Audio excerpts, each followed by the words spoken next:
Buenas, buenas. Mi nombre es Ayelen Correa. Soy pianista, docente, especialista en medio escénico e interpretación emocional para músicos. Hoy te doy la bienvenida a este podcast que en cada encuentro te invita a descubrir el detrás de las partituras. Así que prepara el mate, té o café, ponete cómodo, cómoda, que empezamos.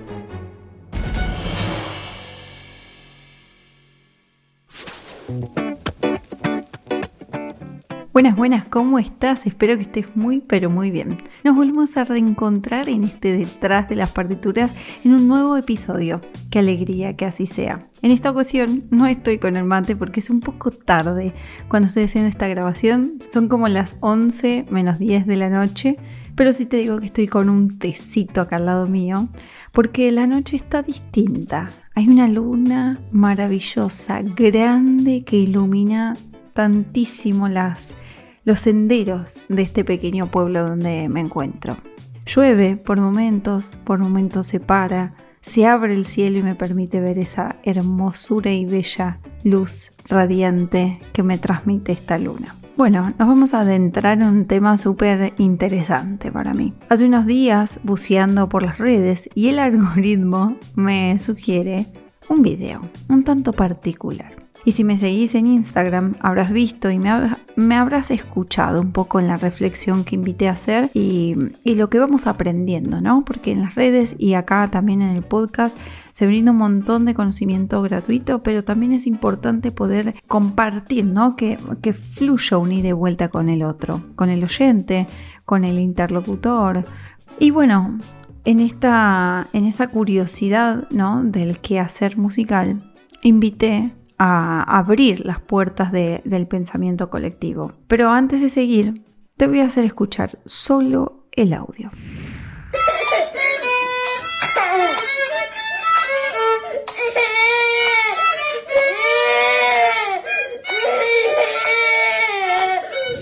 Difícil, ¿no?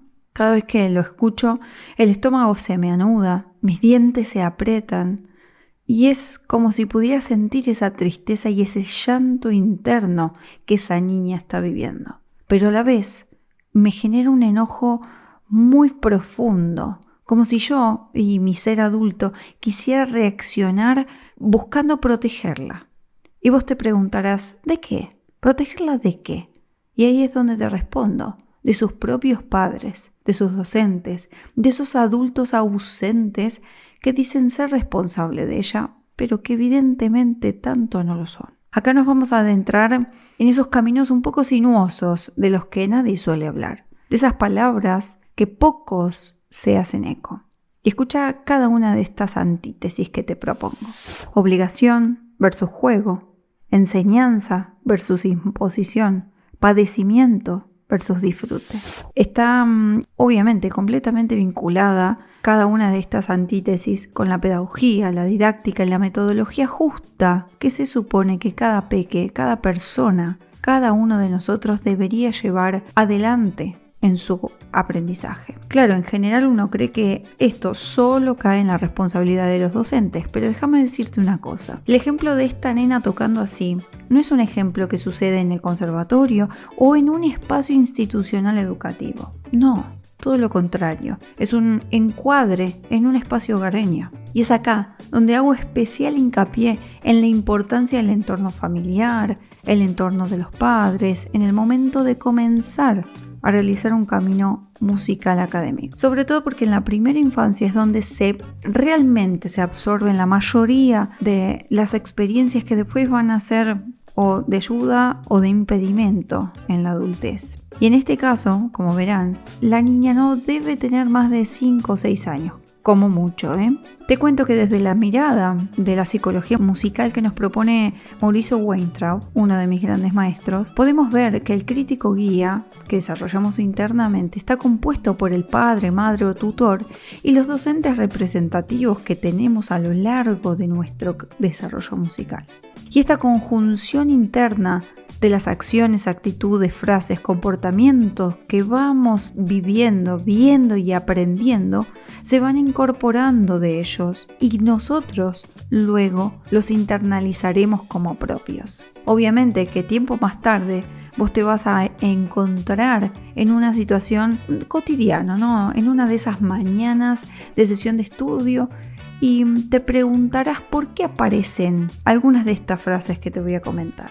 A ver, decime si te surgen o si hay otras, coméntame por acá abajo o mándame un mail, así te puedo leer. ¿Escuchamos?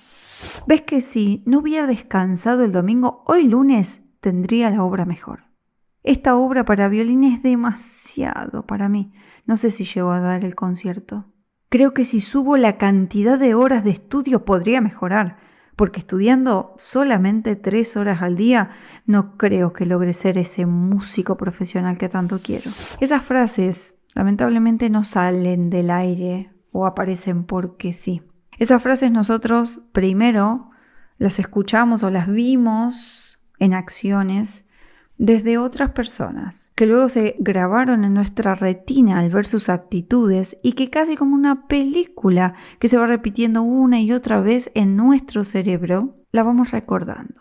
Y si quisieras, lo verías como una escena, como si alguien te iba diciendo con un gesto, con una cara poco amigable, o hasta incluso vos veías irse aquella persona de donde estabas tocando, del espacio donde estabas vos estudiando, porque seguramente no le gustaba lo que estabas haciendo. Y es el key de esta cuestión acá, en esta situación. Es poder comprender de dónde nace esta raíz del problema para que nos ayude a ser conscientes de ello y, sobre todo, si sos docente, de no repetirlo. La pedagogía y la didáctica son herramientas completamente poderosas al momento de aprender algo. Ahora, jugar mientras que aprendemos nos generará poder conectar con lo esencial de ese acto artístico y nos permitirá disfrutar de eso que hacemos. Te lo voy a poner en un contexto, por ejemplo. Cuando un docente está dando clases, puede seguir con la corriente o puede elegir en realidad, porque elige, si es consciente, claro, ¿no? Puede elegir la corriente que interpreta a la palabra del alumno como carente de luz o persona sin luz, donde buscará generar un vínculo de maestro-alumno buscando iluminar, entre comillas, ¿no?,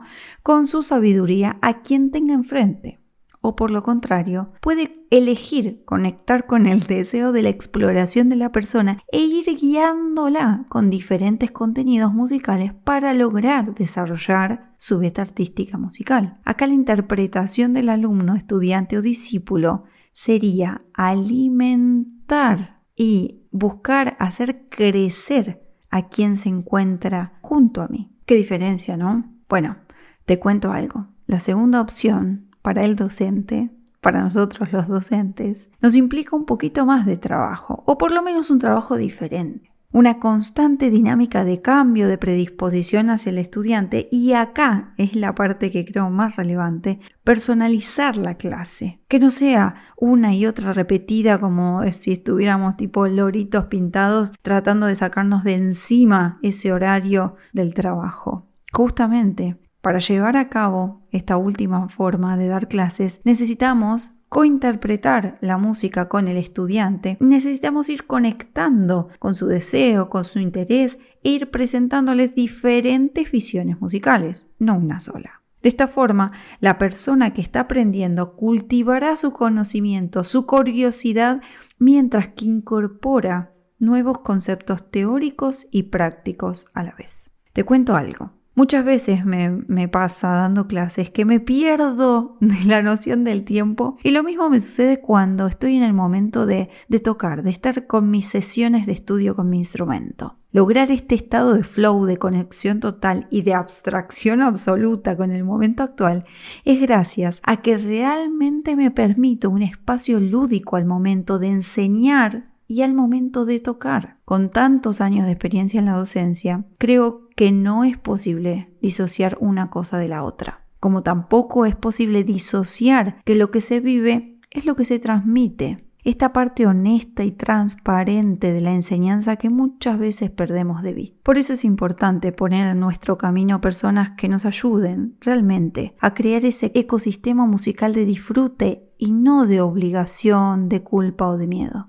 Porque esa niña, aquella niña que escuchaste al comienzo, crecerá, pero puede que siga tocando el instrumento o no. Pero si lo sigue haciendo, seguramente un día se subirá al escenario, mirará al público, logrará tocar las obras, pero por más que la aplaudan y la aplauda toda esa gente, ella seguirá llorando dentro, con esa tristeza de no haber podido elegir y decidir qué quería verdaderamente hacer. Porque obviamente en este contexto lo que podemos apreciar es que es una nena que está llorando, tratando de consensuar con sus padres, de hacer eso que no quiere, pero que ante la mirada del otro lo debe hacer. Y acá, como te decía en un comienzo, entra la responsabilidad del rol que cumple la familia en su desarrollo educativo. Si es una familia que cultiva la escucha, la palabra y el respeto a las emociones que viven sus hijos, claro está que buscarán un docente que también empatice con esos valores educativos que ellos tienen. Pero si por el contrario, como estamos viendo, como estamos escuchando en realidad, la familia enseña desde el castigo, la imposición, la culpa y el bloqueo de las emociones, evidentemente creen que no son relevantes para lograr esos objetivos que se plantean, buscarán por ende docentes que utilicen ese tipo de metodologías. Según mi experiencia, no hay una retroalimentación de una sin la otra, porque automáticamente al primer escenario en que el docente quiera proponer una metodología distinta, puede que la familia piense que es una pérdida de tiempo. Seguramente buscará otro profesor que genere resultados musicales concretos en sus hijos, como si ellos fueran casi un robot, donde solo interesa que toquen bien el instrumento. Y así podemos dar tantísimos ejemplos posibles como realidad de familias que hay y docentes, ¿no? Las combinaciones son un montón, desde el lado placentero, desde el disfrute, desde la alegría y la habilitación de la conexión de las emociones con el quehacer musical, o por lo contrario, el padecimiento, la obligación, el displacer y bueno, obviamente, una carencia de conexión interna con lo que hago y con lo que siento. Quiero cerrar este episodio dejándoles varias preguntas para reflexionar. Ahí van. ¿Qué tipo de vínculo crees que estimularon tus padres en tu camino musical? ¿Tuviste la oportunidad de pararte y pensar qué vínculo querías o querés tener en tu realidad musical? ¿Qué visiones te propusieron los diferentes docentes que tuviste en todo tu recorrido educativo? Y para terminar, ¿qué tipo de docente crees que sos? Es decir, ¿buscas estimular, consensuar, proponer o simplemente te dedicas a repetir eso que aprendiste e impones una línea de contenido musical y listo? Desde ya te agradezco haber llegado hasta acá en el episodio. Gracias como siempre de estar del otro lado y te mando un fuerte abrazo a la distancia desde donde me estés escuchando. Y recordá que este ecosistema musical lo hacemos entre todos y cada uno de nosotros con cada granito de arena que aportamos al mundo. Te mando un fuerte abrazo y te espero en el próximo episodio de este Detrás de las Partituras. Gracias. Te cuento que me encontrás en las redes como ayelencorrea.música. Ahí vas a descubrir cada uno de los espacios que creé exclusivamente para vos. Nos vemos detrás de las partituras.